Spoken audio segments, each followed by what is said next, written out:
The power of humility. For Jesus says, everyone who exalts himself will be humbled, but the one who humbles himself will be exalted. Today's Gospel reading is Luke chapter 18, verses 9 to 14.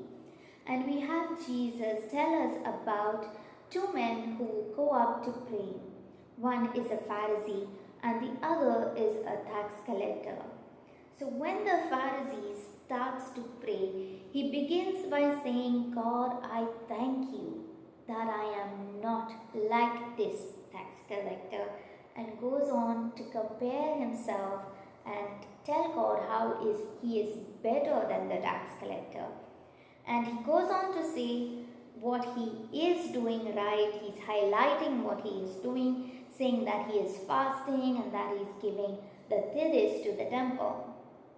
Whilst on the other hand, if we notice the tax collector, Jesus says he is standing far off. He's not even lifting up his gaze to heaven, but he's beating at his own chest, saying, God, be merciful to me, for I am a sinner. So we see that the Pharisee is more focused on comparing himself and is more aware of others' limitation than his own. So he is sitting to judge others more than focusing on himself. Whilst when we see the tax collector, he's having a very private conversation with God, and he is more aware of his own limitations whilst he's speaking to God. He's acknowledging his own shortcomings when he is talking to God. So, if we notice there is these two qualities, one is pride and one is humility.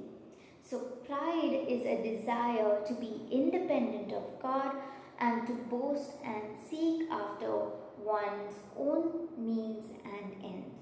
That's exactly what this Pharisee was doing, and suddenly he was taking the seat of God by judging the tax collector. And whilst if you see, humility is not thinking less of yourself, but it is thinking of yourself less.